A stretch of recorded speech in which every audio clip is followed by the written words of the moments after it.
following announcement has been paid for by the Celtic World Order. Hello there, good evening, welcome back to Celtic World Order podcast. As always, I'm Steve O'Matt. It's a pleasure to welcome you all back. And as you can see, I've got with me Joe Donnelly here on screen. We're going to sit here, we'll talk, plenty to talk about, as it says there, plenty to shout about, because yesterday, under the sun at Parkhead, we absolutely slaughtered Killies, and we were hoping that the sheep, the lambs, perhaps, were going to slaughter the other side of the day and deliver us the title. However, that didn't happen, but that is maybe a good thing, because it means that, unlike the other side, when 55 titles actually happen, guess what? We can do it in front of fans, at home, the way things should be done. Not that 55 actually even happened, but, you know, it is what it is, Joe. Yeah. So how are you, mate? How are you on this late night Sunday? I'm good. I'm in high spirits despite what did happen today. I think we all have equal, annoyances, grievances with it, if you will. But it is what it is, and as you say, it means we get to do it then in style at home in front of the fans the way it's intended. So, yeah, we plod on, don't we? Absolutely. Well, let's crack on. As we say, there's plenty to get down to, and we'll get in about it before we do it. Just to be a bit of housekeeping to start as well. As we say, welcome back to the channel. The channel has grown, it's continued to grow, and thank you to every single one of you that's a subscriber. If you've not done that already, make sure you do it. It costs you absolutely nothing. Just hit that subscribe button. If you like what you've seen here, get the thumbs up. If you want to go mental, you can share it. Get more people in the door. Helps grow the community. If you want to support, like 420 somewhere, who is gifted, thank you very much, 1 times membership to some lucky person in there. You can support the channel membership section, totally optional, $1.99. It's a wee donation, puts all this together, helps us with running. We thank guys like 420 and our menu members. We get Smell Loves in there, remember, as well. Plenty, love it. Keep it going. Thank you very much.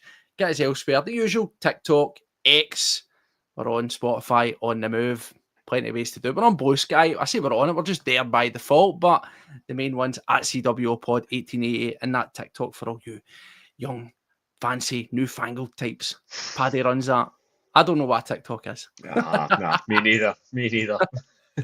But as we say, you can see the smiles here. As we say, there would have been maybe better smiles, of course, if there was a title there. But I don't know, Joe. I like the fact that I like to win it and do it in your own terms. Yeah.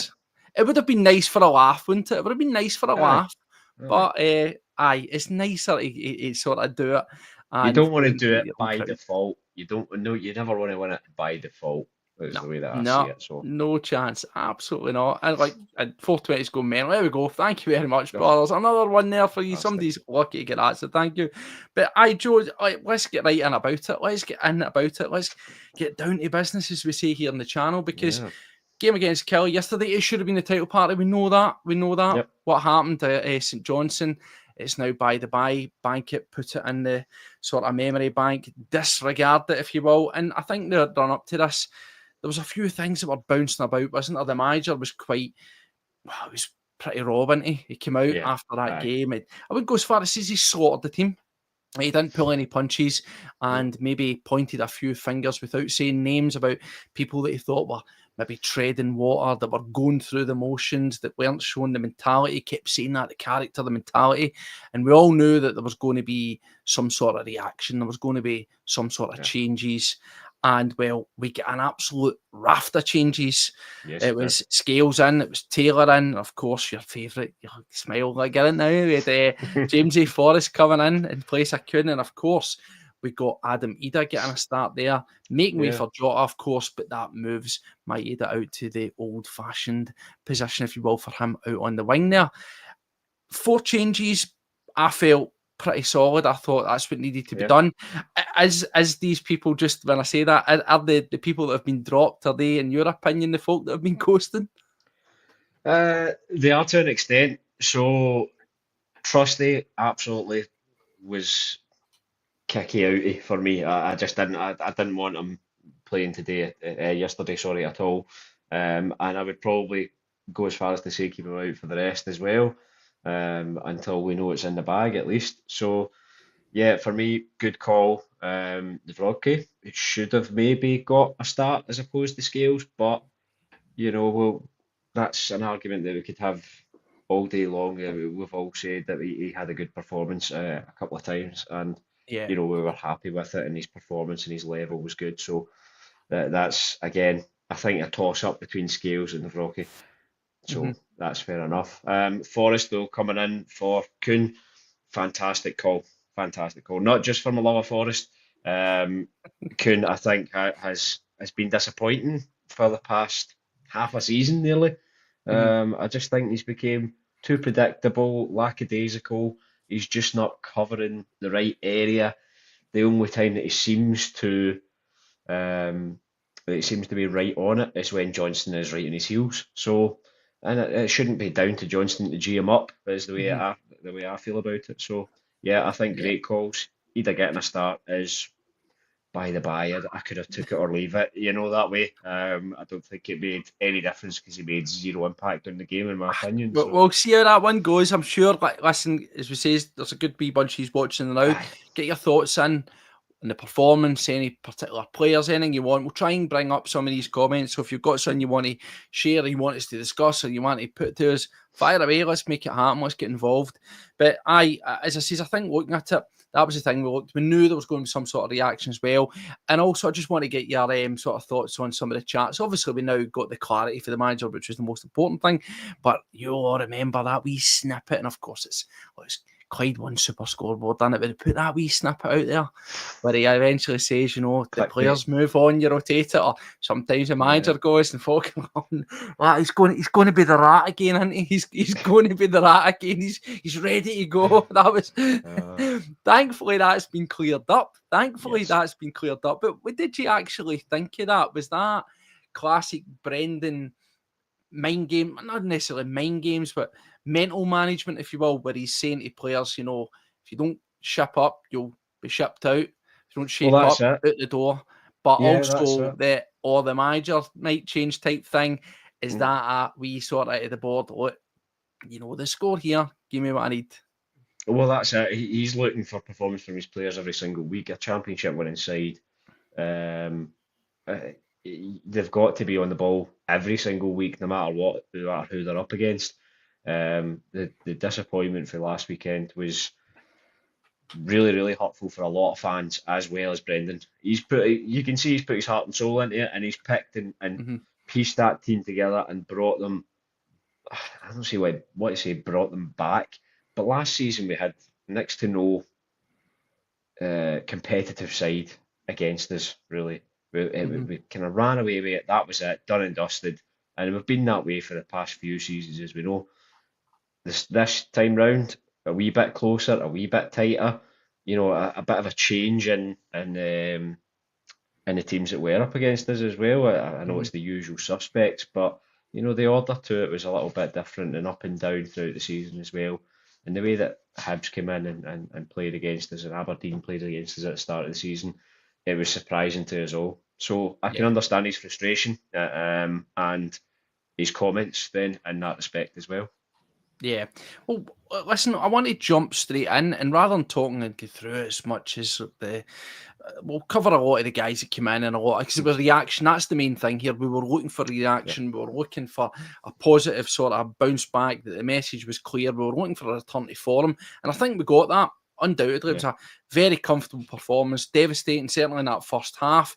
We'll talk about that. Obviously, the second half has sort of petered out a wee bit, but over the piece, a fantastic performance. I think there's little to not really much at all to grumble about. I suppose you yeah, mentioned Big Ida, so we'll go on to him because yeah, really, really polarising. I think yesterday, the fallout for the game, everything I was seeing social media was all around about if there was one negative, and some were joking saying, he, Ida's doing his best to find a negative in this performance, right? Which just kind of made uh, me laugh, right? But we'll talk about some of the guys, but I want to bring this up, right? Because this is where I want to start off as a jump off point. I think mhm, that game for me really gave us some food for thought. Remember when we were sitting there and we're talking about saying you maybe don't realise what you've got in a player until they're no there, and then you reintroduce them and you see the yeah, best of them. We said that about Cal McGregor, right? Now again, listen, I'm not saying he's Cal McGregor. However, MT Big Grab says, how good was Taylor? Now I'm going to throw it straight out there. See, for me, mate, didn't he score any goals? It was my man of the match. And I've got to be completely honest there. Right? Firstly, congratulations to Taylor. We saw him coming out with the wee and brought him out with the wee and out. It was a mascot and all that. I thought it was a lovely touch. And I think as well, if you're ever in doubt of what Taylor is brought to the club and his commitment and his passion and love for the club, then I suppose that sums it up. You don't need to do things like that. It was a really nice touch, classy touch. It was good to see. But it's Big Rab saying here, how good was Taylor? Totally agree. Against Team Scotland, they add so much to the team. If Slope's about 30k a week, then we should pay it for Taylor and have as a backup and save millions in fees. Now, we've obviously got KT. He's going to be the number one. I think with Taylor, the thing is, he's now at a stage in his career where he's not quite number one at Celtic. He's the similar position in the Scotland squad. He's got so much talent in front of him, whether that's Robertson, whether that's Tierney, and he's finding it hard. He's probably looking at where he is and thinking, yes, it's a comfortable life. I'm winning stuff, blah, blah, blah. But I want to play first team football. And I think to an extent, you've got to say that's commendable, isn't it? Because you could be the Maniac and just sit there and make up the Scottish quota. Yeah, well, that's it. Taylor, I think he played well. I do think he played well. Do I think he was man of the match? For me, no. Personally, I don't. But yes, played well. As you say, great little touch, and showing even that little bit of commitment, I think, to the club as well. Because he's introducing the wee into his family as well, his extended family, if you will, that are in all of us. So yeah, I enjoyed it. I thought his play was brilliant, but I don't think he was man of the match personally for me. Well, as I said, that's a great thing about football. I just thought for me, him in particular, I want to start off with Greg Taylor and that question around about saying, I think I like the options here. Now, with the options, what I mean with Schlupp, it's easy to just assume that if you bring him in, because he'll be on a free contract, that he's going to suddenly be just utilised simply as a left back. Now, we know that's not the case. We know that's not the case because actually when he came on, certainly for my eye at the stadium, it looked as if he was playing at centre half. Because Scales was far over to the left. It almost looked as if we deployed Scales at left back for the large sections of that, for the remainder of that second half, and Schlupp looked far more central. I don't think it was one of these overlapping situations. It just looked that he was more central in the back line when he came on, rather than being at the left back position. So we instantly assumed that he's going to be there as the understudy or the backup to Kieran Tierney, right? Yeah. However, he is a versatile player. Why can't we have all three? And I'm on board. I see some folk are saying there, James Kennedy's saying, give Taylor a new contract. I think at the end of the day, it'll be down to what he wants, if he wants to stay about, if he wants to play. But I do genuinely think that there's good value for money in having Taylor in. For me, I felt that Scales and I thought that Taylor really helped with the urgency of the game in the first half. Well, I was going to say that he does inject energy into the game, is what I would always say with Taylor, whether he's playing good or bad. Actually, I think he is always right up for the pace, and he's right down for the chase as well. So yeah, you've got to respect that, absolutely. Yeah, I mean, do you think that there's, as everybody's rightfully saying, we're sitting there and it's pretty clear that he wants to play first team football, right? And we can't take that away for the guy. He's got numerous years at Celtic and he's maybe, for some, he's ran his course, right? But he still wants to be he's got plenty of football left in him. And I can understand that idea that he wants to be, first team, first pick. But as I say, I think that there's good value for money and try to offer him a contract and try to keep him about. I certainly hope that Kieran Tierney's going to play every single game here. However, you've got to look at it that way and say there's no guarantees. There's absolutely no guarantees that he is going to suddenly, come on and play every single game. And guys like Taylor or Schlupp are never going to get a chance. I think that's short-sighted. Especially with Tierney's record now of injuries and maybe his physicality level isn't what we are hoping and expecting that it would be as well. Yes, he's been playing in the Premier League, but he's still not played that much realistically to what the intensity level that we need and have in the club here is. So it's a difficult one. I don't think that Tierney's going to play every single game. as much as I would like it as well, and I don't think that he's also going to be playing quite at the level that he did before. Maybe I'm Mhm. being sceptical, and people will jump on me for that, but Mhm. I don't think you can expect that of him as well. He is older. He is, he's not anywhere near Yeah. winding down, thankfully. No, But it's just and life, that's isn't the it? thing is it's good to see there's some mixed opinions coming in about the Greg Taylor thing. I totally agree. Is he going to level us up? Well, the answer's clearly not to that, as we know. I think is in terms of when you the vast majority I'd goes for 90+% domestic games, he looks more than capable.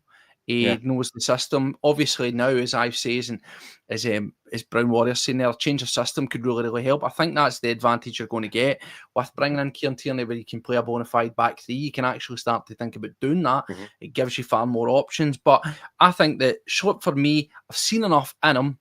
If he's willing to stay for the right wages, it's a no-brainer because he gets no cover, left-sided player, which is they're quite in short supply, to be honest with you.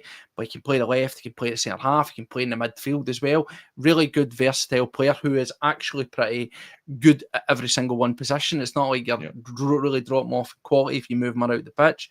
The Taylor one, I still think that I see enough in him. And as I said yesterday, watching him, he does do that inversion more, the inverted role. He's a lot of time he's in the midfield, but Yeah. that's what allowed us to speed up the play. He was Hmm. always there as an extra man in the midfield to pick it up. And in the early stages of the game, Scales looking far more comfortable than Yep. Carter Vickers, more comfortable than Narotsky, far more comfortable than Trusty when it comes to wading into midfield, carrying the ball and getting Yep. off the passes. I just felt that when I saw those two guys, as I says, yes, are they perfect? No, they're not. Are they going to level you up? No, they're not. Are they European quality? At the top end? No, they're not. No. But they offer something that wee bit different. And I think Hmm. that with Scales, he's going to be about. He's a good bona fide option. And in fact, to be fair to him, anytime he's really come in and he's been with Carter Vickers, the partnership wasn't really that broke, was it? No, I need to no, I start know. thinking about fixing that. The Scales is very, very good at, as you say, driving deep and getting right into the centre of the field. So I have no problem with him carrying on the way that he is. And I'm excited to see what he can continue into next season, in fairness as well. Yeah. No, well, as we say, to start off, I just wanted to start the jump off point there. I was quite impressed. I said, for my eye, I liked what I saw for Scales and Taylor. Now, I know that both players on here or on every other podcast and social media, they've been much maligned over their time at Celtic. That's been very much the case. But I felt that they injected a wee bit of freshness into the side. And certainly they looked like guys who were given a chance and were wanting to take it. How that matters or doesn't matter with the Taylor thing is completely different. Scales, on the other half, he is a guy he's got a position to fight for because Yeah, I don't actually think that Trusty or Narotsky, to be fair, I think he's been a wee bit hard done by, particularly when we look at the St Johnstone game. We said that. Don't know why he dropped out there. I think he should have been at least given his chance to keep his place. Unless yeah, there's something else going on there, who knows? But Scales, anytime he's come in, he doesn't look out of place. He really doesn't. And I actually think no. Carter Vickers seems more comfortable playing alongside him than he does Trusty or indeed Narotsky. Yeah, no, I totally agree with you. They seem to have a really good communication in the back, and they play off of each other very, very well. Um, I've always had my doubts and my thoughts of the passing back and everything like that, but I trust Scales to do it a lot more often and a lot better than Trusty or Navrosky because I've not seen him do it as much. So, Mm-hmm. Well, I mean, see, I've seen a lot of comments off the back of these sort of changes, and particularly when it comes to Trusty. Trusty's a really, really strange one for me. mm, Um, at times, he had that sort of coming age performance against Atlanta, and he looked mhm, fantastic. Then at times he looked shaky. Then he found his feet again, and out, and out. yeah. Does Rogers really? Do you think he trusts him? Ugh, I think he trusts him. But what I would say is that he can be, and we've all said this at one point, he can be a bit of a bomb scare. Because especially when the opposing team have got a corner anywhere near us or anything like that, he's always the one fighting and getting the whistle blown at him in the box and everything as well. And it's just silly little things like that you don't need, especially from a champion team. You don't want that at all. You should be leading the way and showing them how much better you are, how much more respectful you are, how much better your performance is. And it just doesn't always do that for me, I don't think. Can I hear you, Steve? Sorry, I've muted you there. There's plenty to be thinking about here in terms of the back line, but yeah, moving forward, I think that there's still a lot of questions, more questions than answers. I would definitely keep Scales. I've not been keeping tabs on it. I really don't know how Welsh has been doing on his own. So again, he's probably likely going to be coming back, and we're going to find ourselves sort of over phone there. I do think that we definitely need to, and as I say there, the Self Sports podcast again, another good podcast there. Check those guys out. Just make sure you always come back to CW as well. And as I say, the European thing is going to be the sort of deal breaker in terms of when we look forward. Again, I'm talking about retaining guys like Schlupp, and I'm talking about retaining guys like Taylor for depth and for options. But the reality is, you're probably thinking to yourself, we do need to be looking at it and saying, right, you'll play a qualifier, which you should, touch wood, expect to get through. In the Champions League, you're going to have those 8 games again, and you're really going to have to look at the options realistically. And I think that is a case of thinning the herd a wee bit. If that means Welsh goes, then that means Welsh goes. If that means Narotsky's not going to be the answer, he needs to go as well. I think it's probably too early to make a judgment completely on Trusty, but I would like to see something getting decided one way or another. I do like what it says here in terms of Scales found the seal in the SPL. See if that's the way it goes, where you occasionally alternate if it's going to be a other centre half or it's going to be Scales and Trusty and alternate, and you maybe play Trusty in the big games against the bigger because you think he's a level up or something like that. But we need those options. We need that level of depth there. But it says it needs to be addressed. Hopefully it will be getting done. But in terms of other players and some changes, the big one for you, let's talk about it. It's Forrest coming in for Kuhn. Yeah. Nicholas Kuhn, I asked you this the other day. I just want to know, where are you at and where are you people watching? Where are you at with Nicholas Kuhn? I think it would be wrong to shoot the guy down and say that he's hopeless, because he's clearly not, right? He's not. He's Fantastic got the first half of ability. the season. But the manager has been sort of inadvertently pointing fingers at players. And I think Kuhn is definitely a guy whose form's fallen off the edge of a cliff. Absolutely. And even when he came on yesterday, he had a very short 5-minute burst of energy where he looked at, all right, okay, he's got the message, and then he slowly regressed into the same thing and just became very quickly anonymous. Yeah.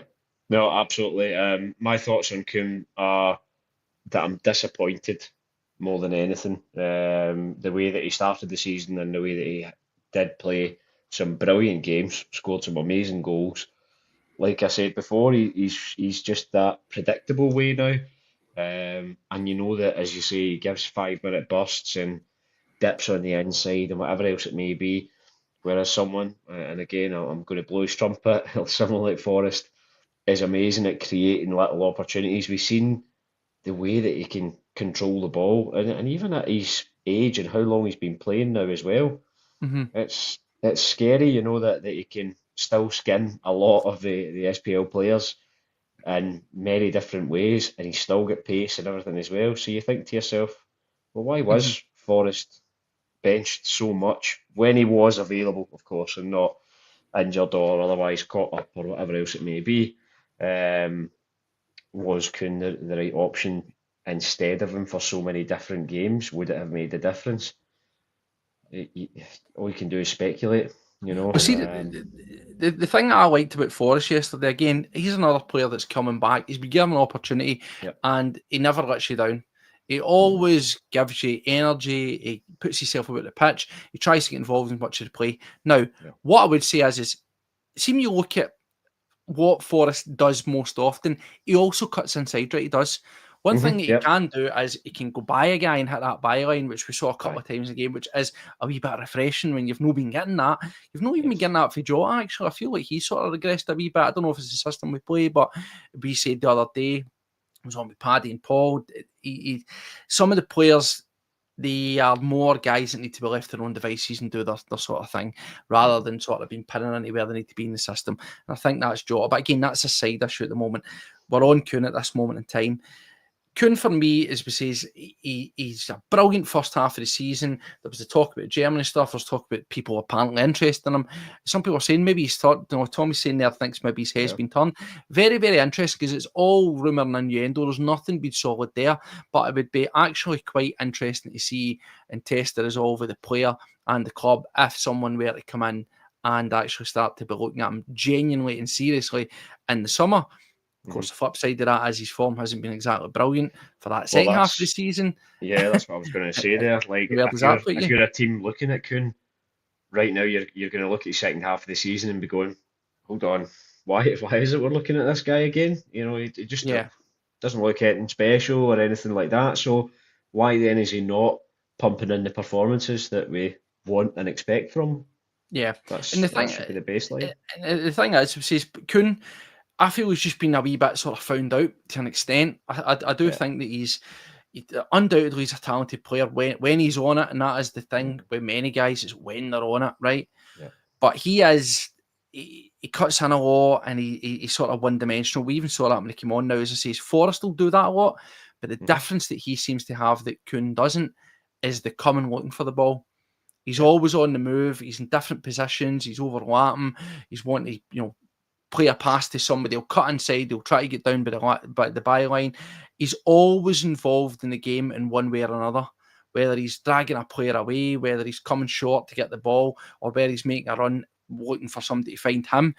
Yep. Kuhn just doesn't have that in his game at this moment in time. And I'm starting to get a wee bit sort of concerned. And I think certainly for me, maybe in terms of moving forward to the next game, the semi-final and things like that, if Forrest is still fit and he's ready and there's no issues, I'd be playing him. And I'd start to see if you can make Kuhn hungry again, because I think that's been the real problem. There's been a distinct lack of proper competition in these positions, particularly out in the wings. Yes, Yang's came on and he's had a wee sort of flash where he's been good. But prior to that, he was largely guff and you weren't going to bring him on, and so on and so forth. So I think the fact that we've got Forrest back, maybe that element of competition will see you get the best out of Kuhn. But do you have any genuine concerns about him coming to summer, mate? I don't have any concerns of him leaving, put it that way. I don't have any concerns of anyone actually coming to take him away or anything of the sorts. Because, like I say, I think his performance hasn't merited that at all. I'd be more worried if he was pumping in goals every single game, even every second game. If he was pumping in the goals, I'd be a bit more concerned. But he's not. He has to have it placed right at his feet, right where he wants it, no matter what. He doesn't create the opportunities for me that you used to see in him at the start of the season and that we've seen him play in Europe. So, and that's the big thing for me as well. I'm going, well, you played like that in Europe. Why aren't you playing that in your domestic? Makes no sense to me. That everyone knows that's your bread and butter. So, and that's where you make the biggest impression. And I think the thing is, see with wingers and stuff as well, mate, that you're not changing a system. A system change isn't going to transform the way that they play. It's simply not, because they're constantly out there, they're out in the far end, and that's their job. Their job will be to get you up the field, down the sides of the play. All right, yeah, guys will come in, things like that. But as you say, that's the bread and butter, and that's good. So you can't really change a system and make it greatly affect the personnel on the pitch. Yeah, as if they're a winger. In terms of when you look at, we were saying the overlapping with Johnson, stuff like that. Again, that doesn't really matter. I felt that Forrest and Johnson had a very good sort of rapport there as well. Brilliant. It was a wee bit less predictable than just, right, I'll carry the ball, you run over and I'll throw it through. They were always again moving, where it was coming inside for the pass, where it was hugging the byline and getting it. There was far more variation the way that it went there, and that's something I just want to see out of Nicholas Kuhn. I don't have any concerns over if there is any interest in him there. I'm very much of the opinion, like the manager will be, that see folk have maybe want to move on, or they're not sure, or they feel that their future's elsewhere, then that's cool by me. Go and do it. I don't think that you would make fortunes on Nicholas Kuhn if he was to be put out the door or moved No. on. But equally, I don't think you're certainly going to lose money on the guy. But that's another thing. But one of the other guys that made way was obviously Jota. Now, where are you at with Jota, mate? I'm seeing a couple of people saying there, and I kind of agree. I still don't think he looks particularly fit. His impact has been pretty decent. I don't think we can sniff too much at what he has done since he's come in, but I do think there's plenty more room to grow in him. But I also do wish that in terms of a system, I know I've just said in one hand you can't change a system and allow and make a winger to do better. Yeah. I just think it's a case of there is no system when it comes to a player like Jota. You kind of just trust the judgment and let him make it happen. Yeah, I would say that if you look at just the stats, Jota looks brilliant. Looks like he's on amazing form for coming back because he scored like 3 goals, 2 or 3. I'm sure someone will correct me in the comments. 2 or 3 goals after coming back under 6, 7 matches. So you're going, well, brilliant. He's obviously performing amazingly and everything like that. No, they've kind of been shooty innies. They've been one that there've been goals that realistically you or I, if we were standing in the same place at the same time, could likely put in as well.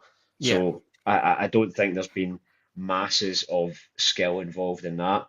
I do think he's still good at escaping his man. But like you say, his fitness level maybe just isn't quite there. 4 in total, thank you very much. But I think he's good at escaping his man, and he has got the skill set there, but his fitness just probably isn't quite there. But I don't think we can really chop him down for that. Again, folk will agree and disagree with us on that, but I don't think you can chop him down for something along those kind of lines. Yeah.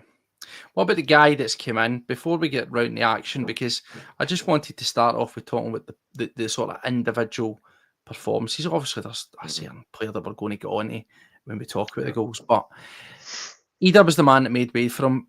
I think, again, that's just simply by default in that there's not really that many options, if we're being totally honest with Yang, obviously injured. That kind of doesn't really give you that much. And again, it reflects on the sort of general level of depth that we've got. Yes, we can move Maeda in, which we did on the left. It's always going to be an option, but as we well know, and all right, he managed to get on the score sheet, didn't make too much of a difference anyway. I think that it's pretty much a given that he should be moving forward playing as a striker, because that seems to be the sweet spot that we've now found there with him. Yeah. Adam Ida, I've started up a comment here, and I believe it's by Brown Warrior. Now, again, this is keep your opinions coming in. And Brown says Stan Petrov nailed it regards to Ida. First on Stan Petrov. I don't know just a thing that man says now after what I just saw. Don't know. I'm shocked. Side topic. We're not getting down the politics rabbit hole. But but anyway, he's saying about, he brings for the midfield in this point. Maeda isolates him because of his pace. There's more to it than scoring goals. Fully understand that. 100%. However, and this is the however, I'm going to bring up the price tag. I have said on record 1,000,000 times that that's neither here nor there, but you do need to mention it in context.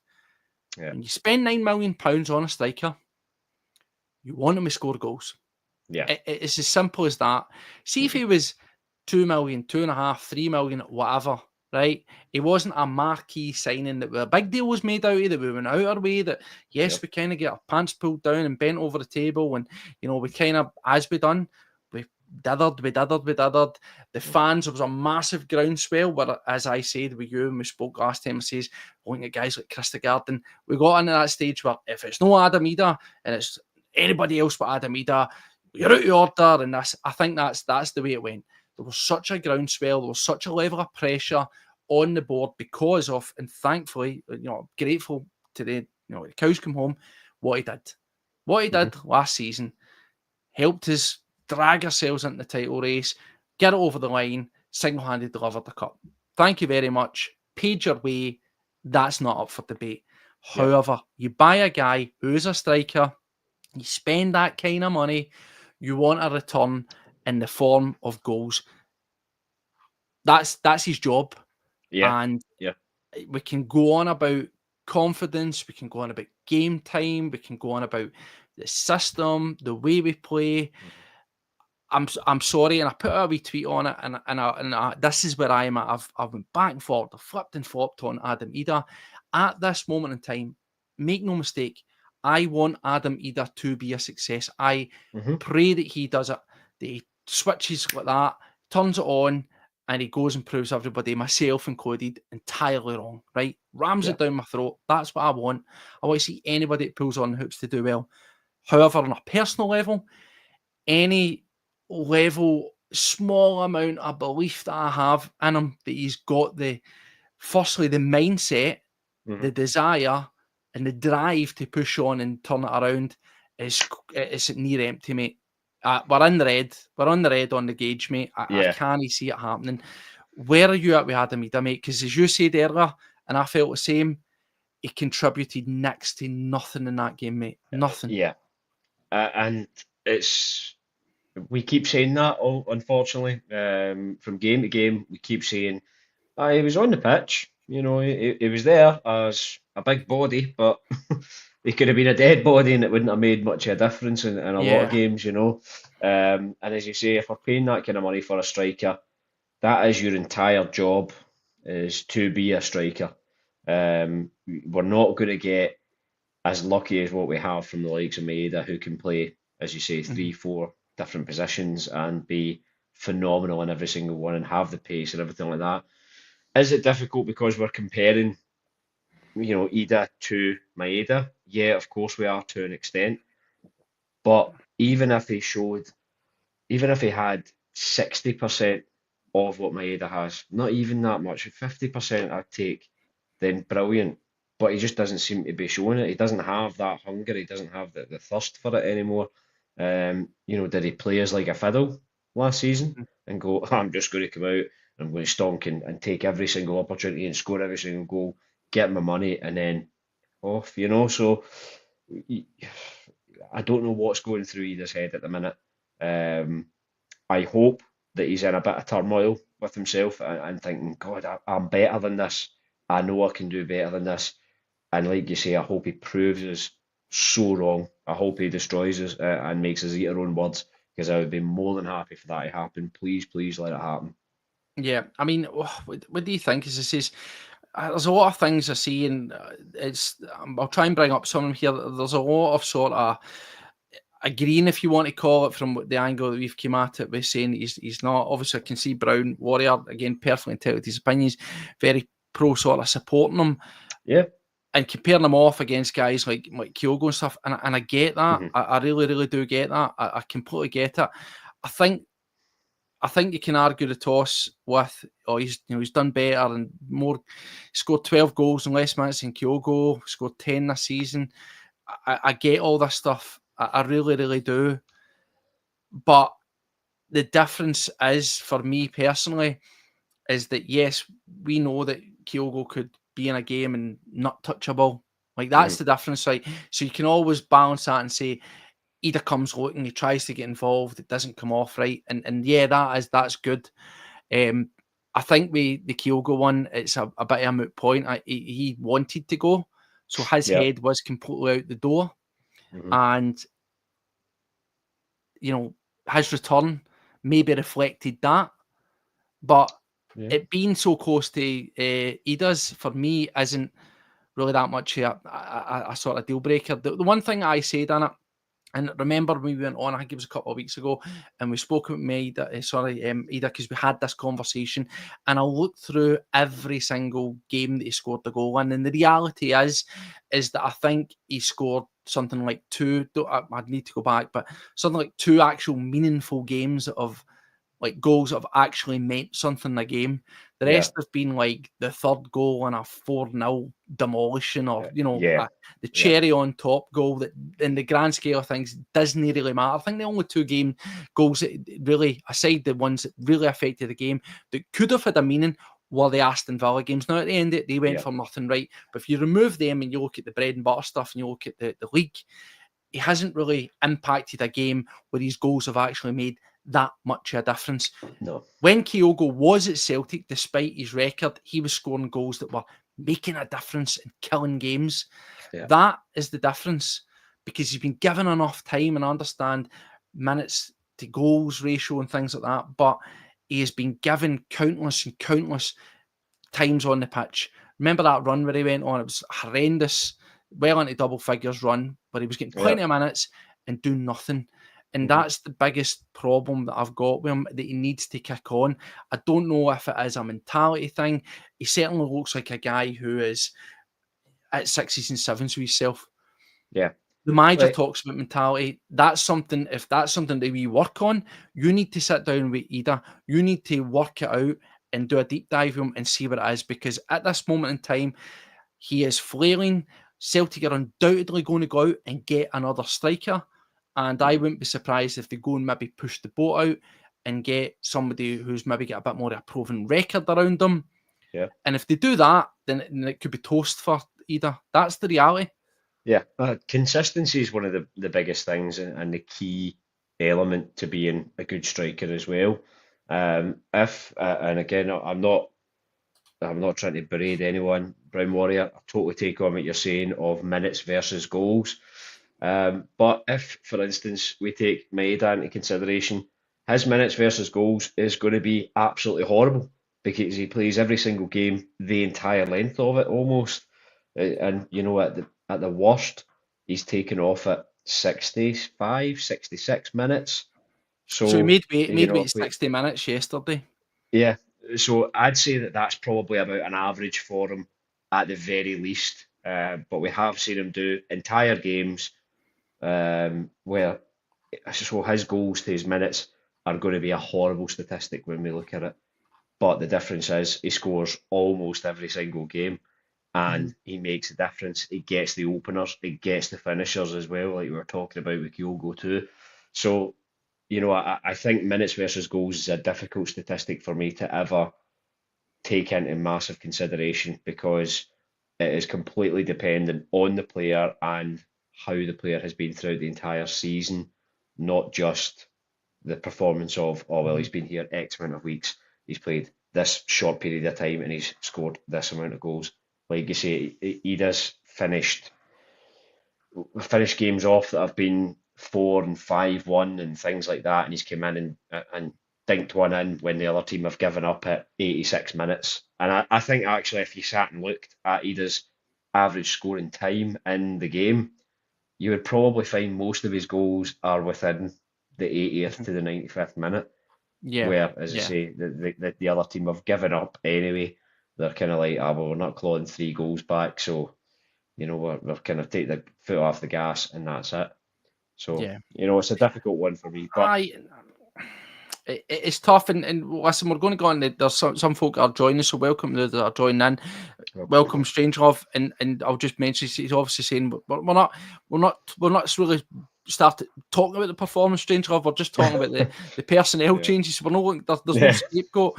We're just going through the changes and individually what we thought. So God, it's going to be a long one here. We're more than happy with the performance, but we just wanted to talk about the changes and what people thought of it. And as I say, the reason I did just want to bring up Ida is I genuinely did think he was quite disappointing. Yeah. For me, it was the only.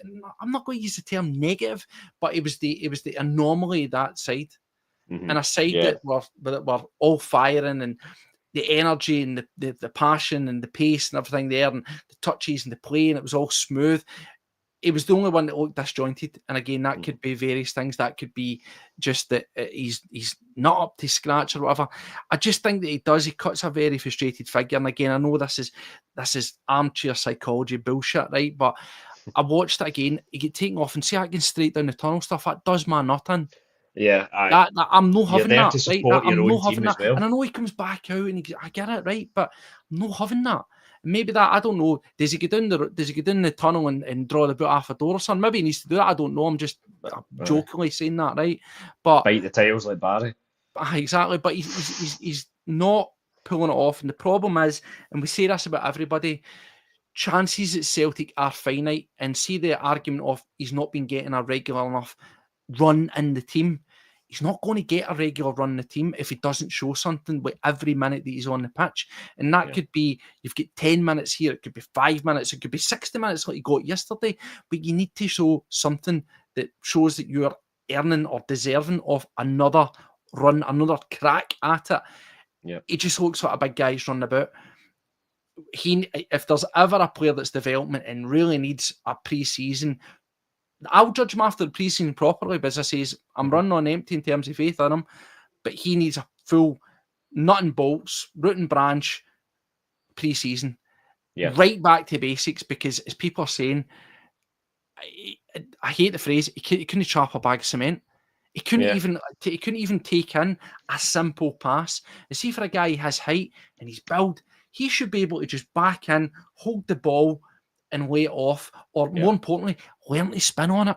See the amount of times that the ball came in his feet, and he could have just, if he had the ability or the finesse, the skill and finesse to just hold his man and roll it and get the shot off, he could have had multiple shots at goal.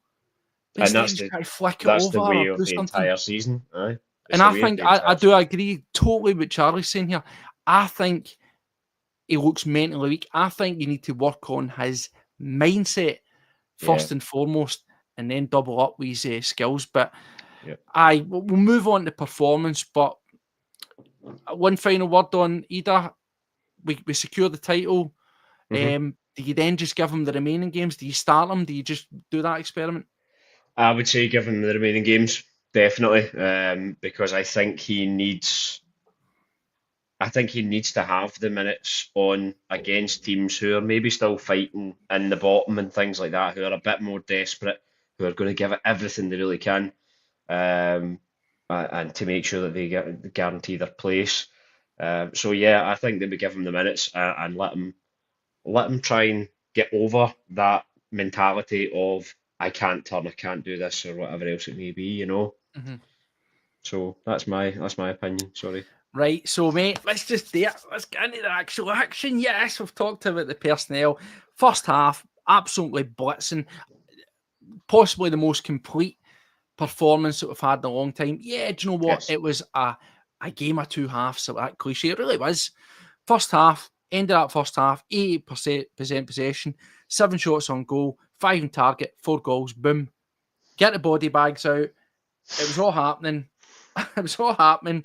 And after 24 minutes, the game was dead. And I don't know if partly will be down to Kelly in the way that they really reshuffled and changed and made it stuffy and made it hard. But, mate, that game I think they went 5 in the back eventually, didn't they? They did. They went into a 5 and then they went a 5 and a 4 and they just had the one striker sort of hovering about the midfield. But they made it hard.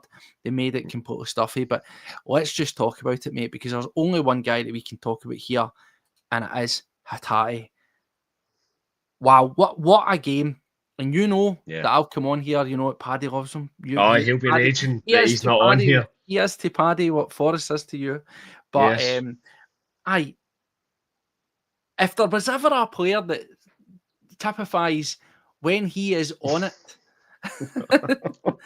Rio Hatate is that man. I know. I mean, that's Rio Hatate for 2 seasons ago. Yeah.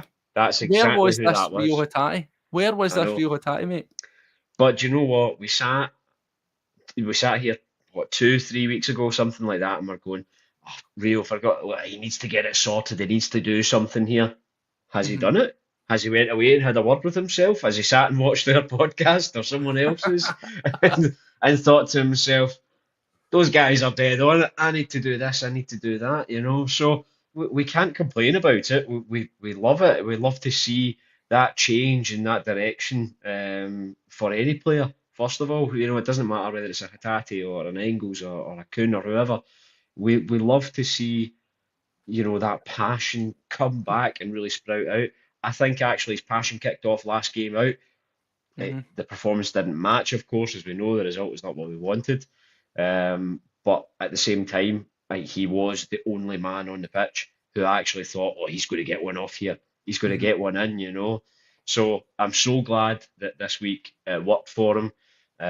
It paid off. He's obviously been trying to put in the hard work and he's had a talk with himself. So good on him, you know. For me, we were speaking earlier about Greg Taylor.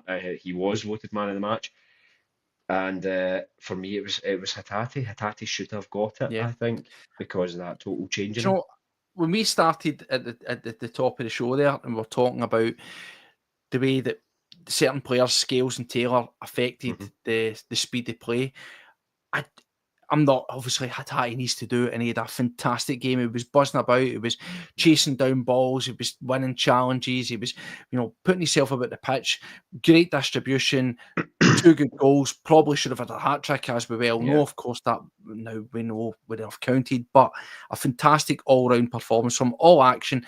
What we've been known, what people basically associate when you talk about what Hatate's got to offer, that's what people say about him, and that typified that whole all-action, brilliant, silky, eye for goal. Loved it, every single one. But the first goal in particular, again, that Scales and Taylor situation, that helps with it. See that Yeah. urgency to move the ball forward, because hmm I always feel that when Hatate's been drifting out of the game, I know we've maybe criticised he's not become looking for the ball as much, right? But see, whenever you're breaking for the back and the game's at its most open, you need that ball fired in nice and quick. Yeah. Too often, when it's been, whether it's been Narotsky or at times even Slip, if he picks up on the left, he can be guilty as well. And certainly Trusty, I prescribe to that. Or Carter Vickers, when you don't have Scales who's comfortable to take the ball, we slow and it allows teams to get in, fill up the gaps nice and early. Scales fires that ball in. There's a nice wee cheeky 1-2 in the edge of the box where Rio picks up the ball and he just unleashes it. It's an Screamer. absolute screamer. Yeah, go. Screamer. Up to that point, it was the goal of the game. It was the only Yeah. goal of the game. And probably Up a to lot of that people were point. thinking, a lot of people were probably thinking that would have been the goal of the game. No, it Oh wasn't. man. Oh. Well, it's not. Well, we won't get to it yet. We won't get to it yet. But my God, no. Absolutely fantastic performance from the way Rio's always able to turn on the ball. If anything, actually, if I was Rodgers, I'd be saying to, and we've went over him already, but I'd be saying to Ida, watch this guy. See the way he turns, and Yeah, no matter what position he's in, he can find and shoot on target. He just doesn't always do it, but you know that he'd be able to if he really wanted to, and he proved it this time out, yeah, a couple of times, as we say. So it's just one of these things where you can't fault his performance. He was, for me, player of the match. Now, what I yeah. would say is Taylor created that opportunity a little bit earlier in as well. You see, he actually kind of split the midfield a little bit for him. Mm-hmm. So, because they seen the energy that he was bringing, and they actually thought that he was more of a threat. So, again, It's a great start, fantastic aye, start, as I say, unbelievable. and what a goal for Hatate. hmm Can he sing praises for that going off? But we quickly Aye. make up. 2 minutes later, we're on the score sheet again, and of course, Yes. Styes made it. Oh, he had to get in on it, didn't he? No playing Yeah. that direct striker, but again, and I think another guy that he's been up and down with the sort of the criticisms. The goal is completely created by the work at Engels. He's on the edge hmm of the box, and he's reserved. He's holding off. Guys around me are shouting left and right. Shoot, shoot, shoot, shoot. He waits, and it's that wee nonchalant roll through. It's Alistair Johnson. In fact, another thing, a bit of credit goes to Alistair Johnson for getting the ball over, because Absolutely. we've been criticising him at times for sort of coasting in that hmm fight and that aggression, being a wee bit lost in recent weeks. I'll tell you what, he clatters into 2 guys. There is 2 guys coming for him, and he hmm smashes into the 2 of them to get the ball at the back post. I think it's a wee bit fortuitous, and Yeah. an easier goal this season Maeda wouldn't score, which is kind of funny, because normally Yeah. in the seasons gone by, that would have just hit half his shin or something into the net, but no, Yeah. he stopped Aye. it home. He just gave it a wee boot home, and that was it. What was that? 11 minutes in, and so I was at the time I was working, and my phone had the game on, and I kind of had the headphones in and things like that, and I was like, oh man, that was a screamer of a goal for Hatate. I'm working away, and then all of a sudden it pops in on the headphones, and I'm like, what, already? And I look over and see him just standing at the edge at the edge of the net and just popping it in. I'm like, Do, yeah, that's not like me you know, at all. it sounds daft. Do you know what made me so happy with Maeda scoring? Yeah. I had the fear when I saw he'd shaved the heat. I mean, I I know. know you did. Listen, I know it's I not know you skin. did. I know it's not skins in, right? It's no a Joe Donnelly haircut, right? But One of the As we ones. say with the stickers, no hair, no flare. At least he's got a wee bit of it, right? Because I was like, oh no, he shaved his head. Oh no. so, It's so I alright, need he'll his stay away ways. for the headers. He'll stay I away for need the one of his headers now, ways it'll to be tell soon. him that he's frightening them again, and he'll grow it back. so, Oh, but it's no, mad. so as we say, look, and this is where it gets fun because again we're cruising at this point. I'm sitting there, I'm thinking to myself, I know we're only 11 minutes in, like what a Yeah. start here. Oh, Everything was coming together.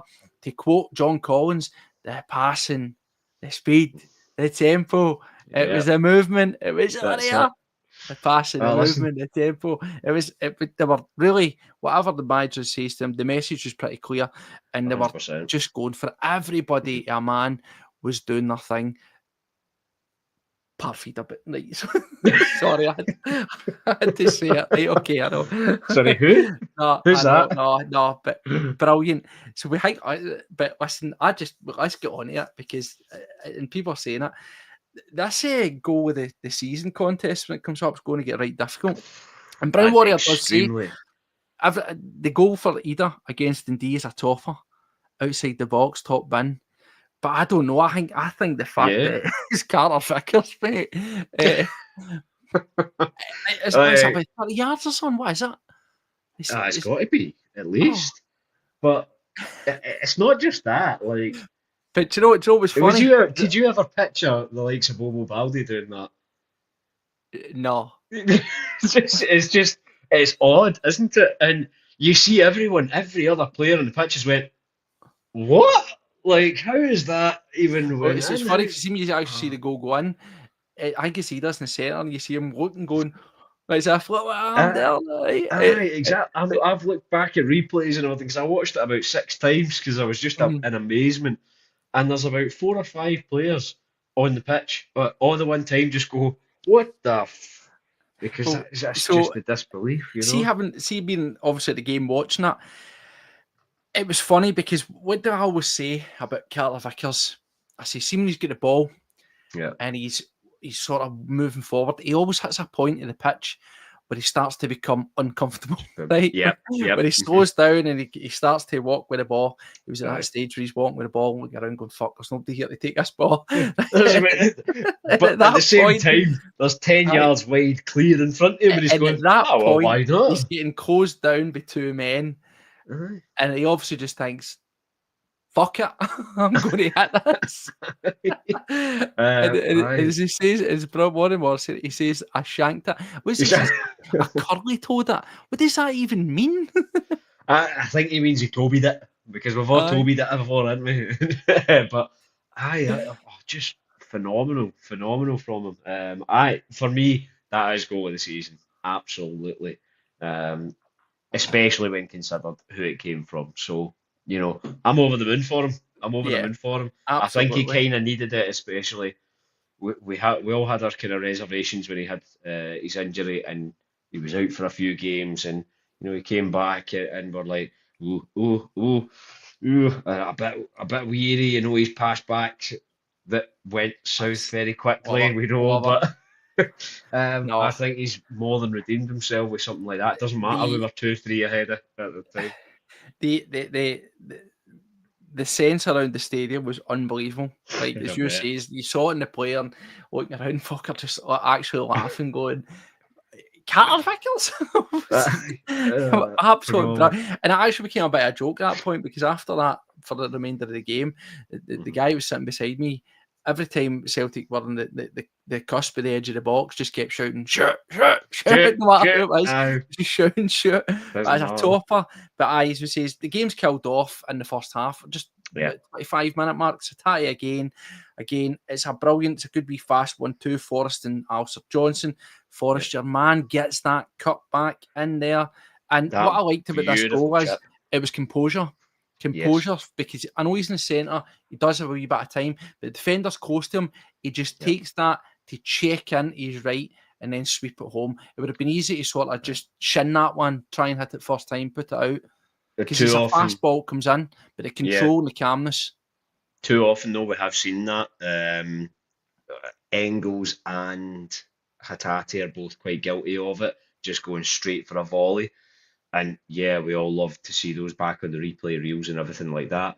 But I would much rather you take a minute when you've got it. Hmm. And he had it. His spatial awareness is phenomenal. We all know that. Him and Maeda, the way they can read a space is absolutely out of this world, and like many other players that we've never ever seen before. Yeah. So the fact that he took his time and then went for it is much better. It's the control and the composure, as you say, that we've actually been screaming out for, I think, from Hatate all season. Hmm. So I get that. Well, there's more screamers to come because Kelly Mm. managed to get herself on screen. Now, I just want to know, we're not getting into a negative space here, but where are you at with Armstrong's goal now? It's Engels that he's a bit slow. He holds off him. Yeah. Maybe he's not a defender, but the basics are not good enough for me there. He just holds off. I think it's a cross. I don't necessarily think it's a shot.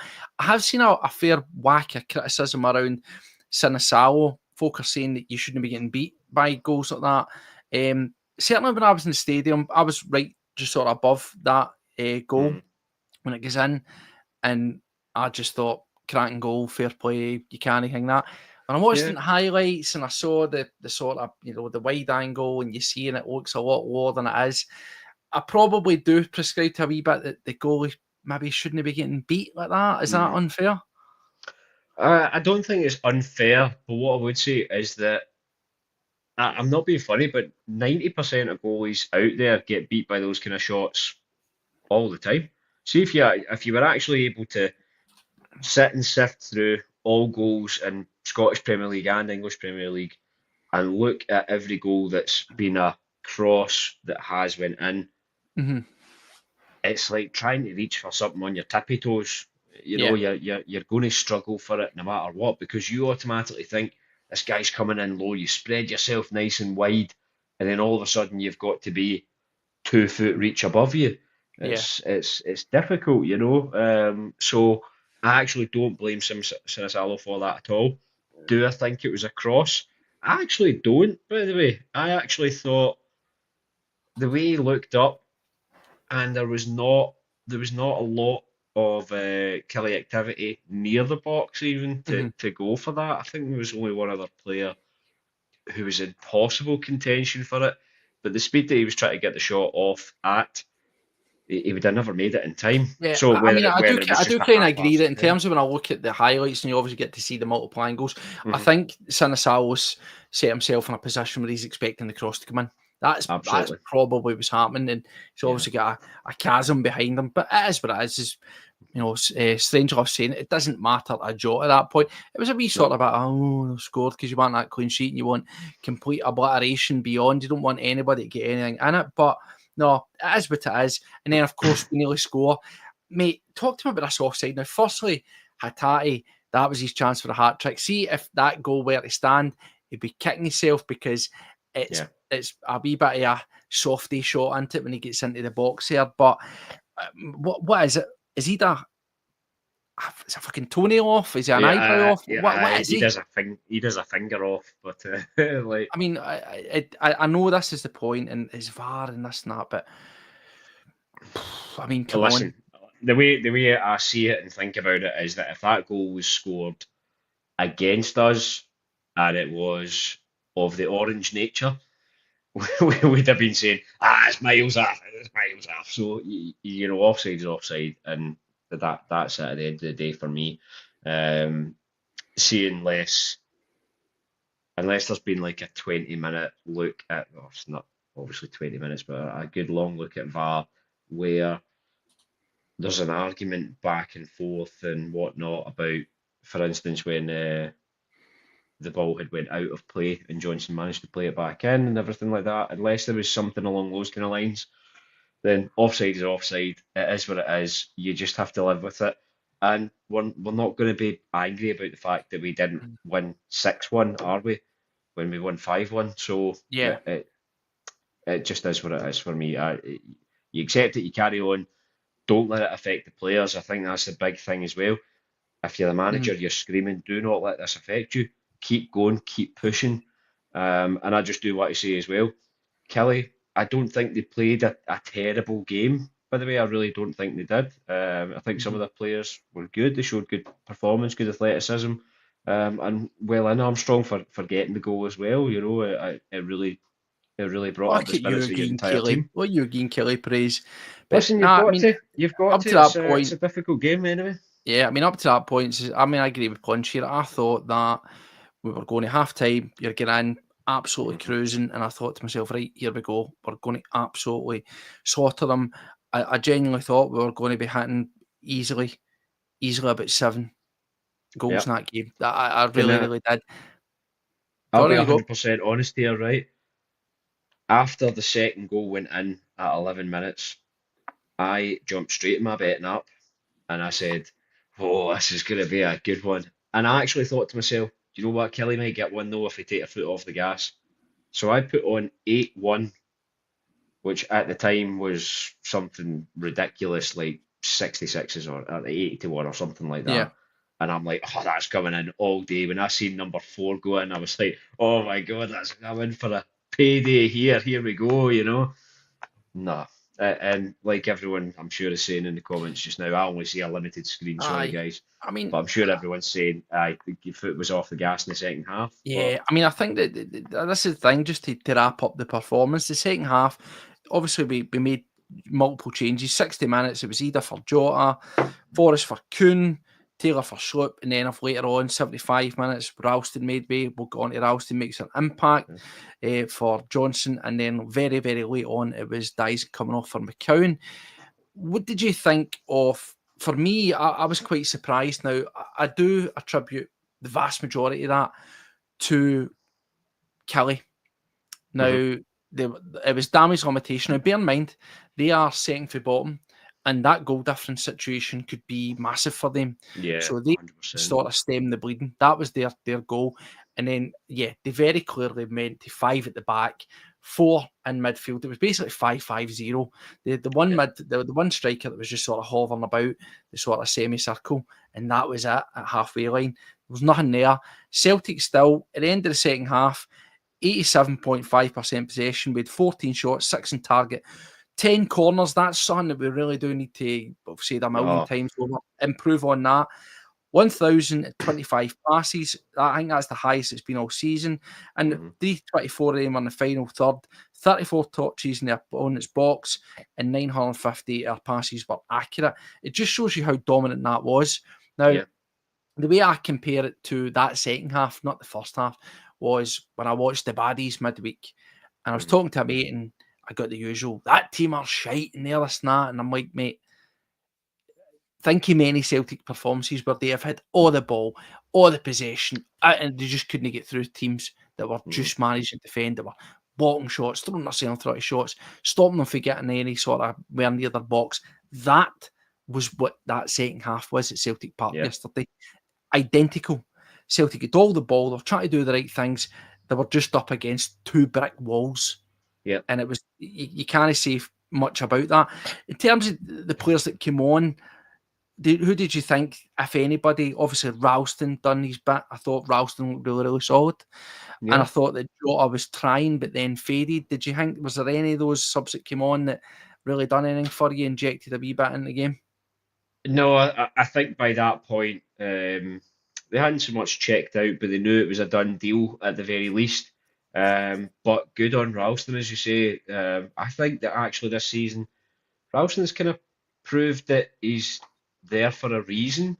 I think he does play good football. I think he's still got a bit in him, you know. Good old bricklayer.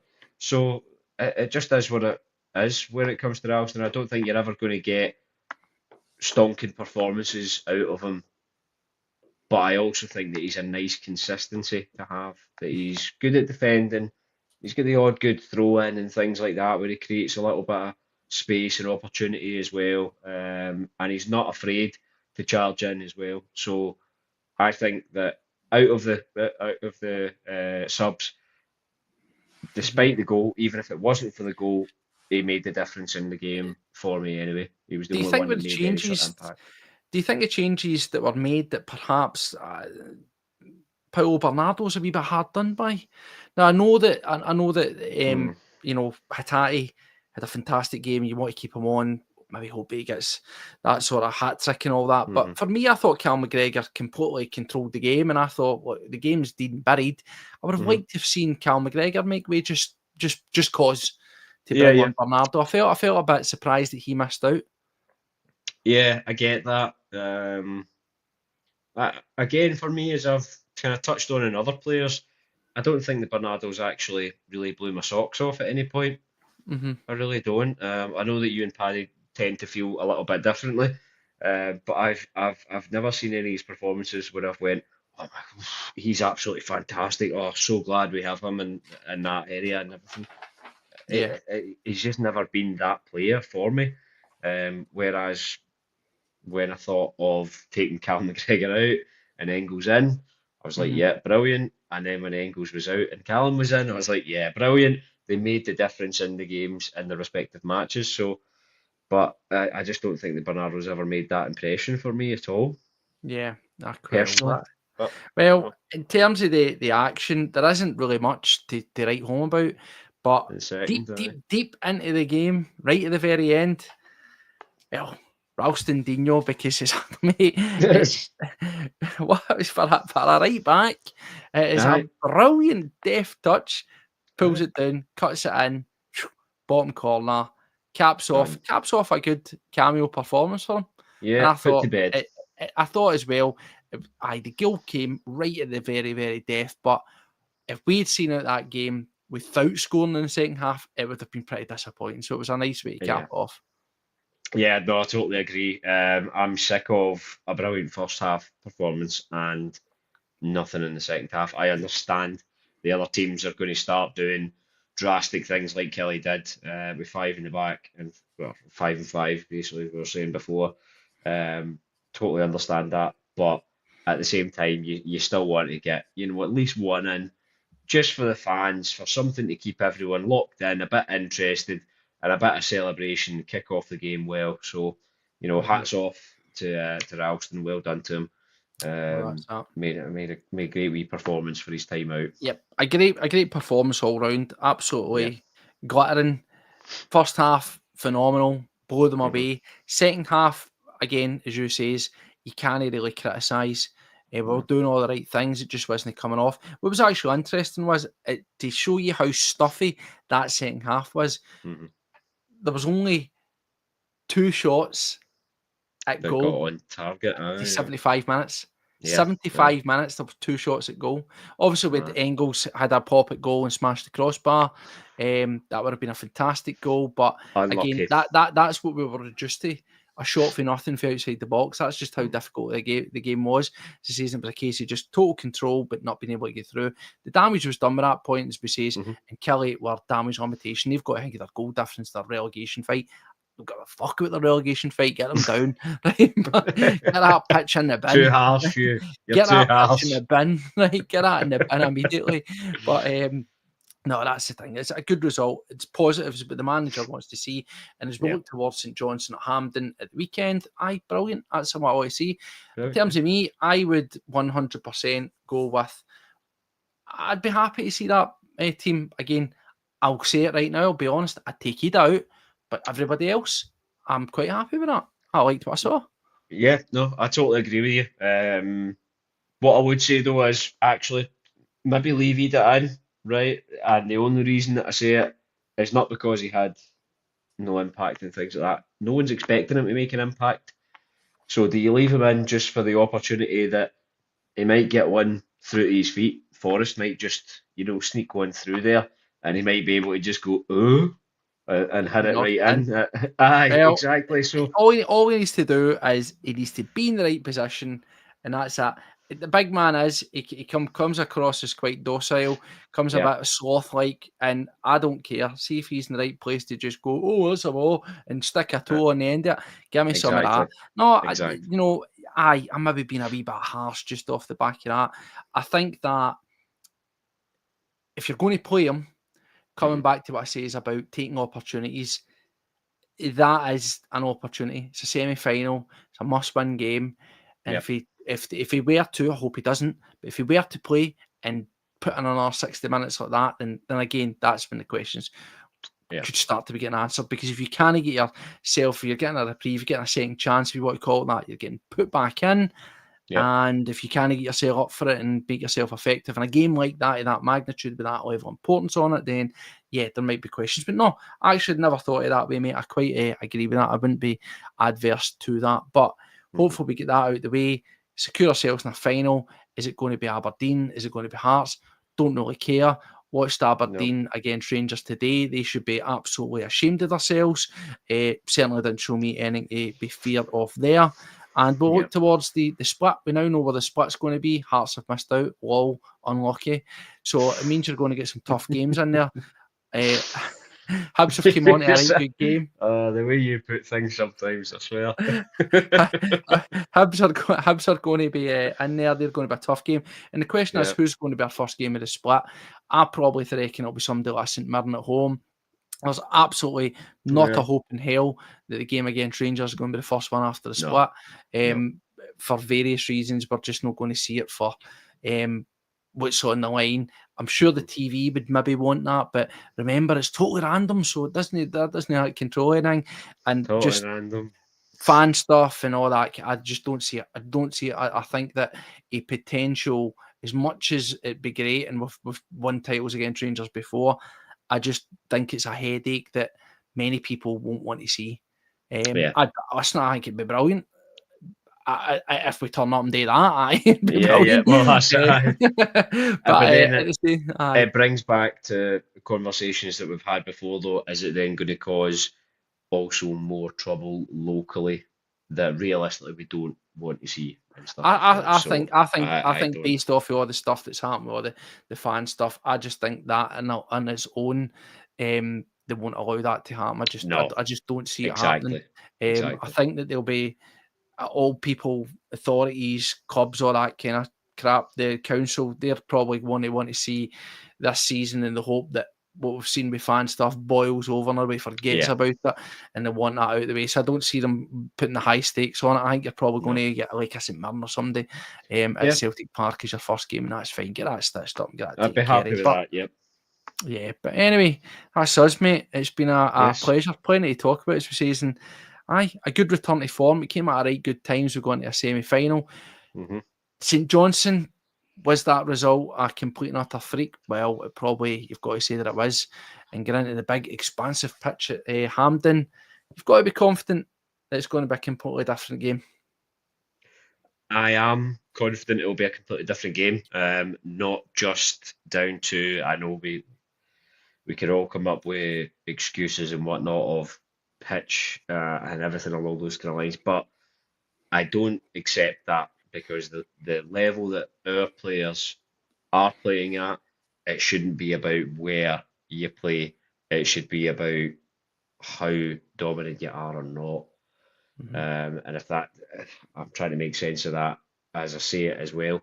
The reason I say that is because you should be able to go out and run rings around anyone. It doesn't matter whether you're on a red ash pitch or if you're on a terrible pitch or a beautiful pitch. It's totally irrelevant. The skill set you should have is to know and be able to read the ground and know exactly where that ball is going to go almost every time. There will be the odd freak accident and the odd freak pass. That's fine, but learn your base that you're playing at. They know Hampden well. Let's go. Patman's bang on. 4-0 Celtic would be lovely. Put it home. Paddy bet. The Paddy bet. That's the one. But no, just as a cautionary tale, the only thing that I think might be interesting here is St Johnstone got the result against us, and they came out and says it will go for nothing unless we can go and do something at the weekend. They get beat. They now find themselves pretty much absolutely in the dog shit. They're a team that are running out of escape routes. And I know it's interesting, there's still plenty to play for, but that might make them just that wee bit more dangerous, because looking at it and thinking, right, well, we might get down, but we could get to a cup final here. So it's up to us to do our bit and make sure that we don't allow any slips here. We wanted a reaction. We wanted a shift in mentality. We got that. It's time to kick on. It's time to put the foot down, get ourselves into a final, looking towards a treble, and then after that one, in front of our own fans, winning an actual, real life, genuine, bona fide Yes. 55 titles. And see, on that, by the way, I'm having none of that. I was at the stadium and folk were buying flags that said 55 on them. Redneck, don't buy it. Don't buy Not into yet. that shit. Do not buy it. No, don't buy into that shit. We don't count them. Who cares? 55 titles. I don't care.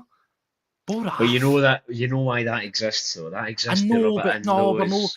No, we're not doing that. We're not bringing ourselves down to that 55 Listen, shite. No. you can't say that every single one of our fans are not at some point Before you know, somewhat petty. they'll be wanting us to put fucking the world's most successful club on the walls and all that. No, Don't. we're not doing it. We're not doing it. No, Stop no, happening. we are not.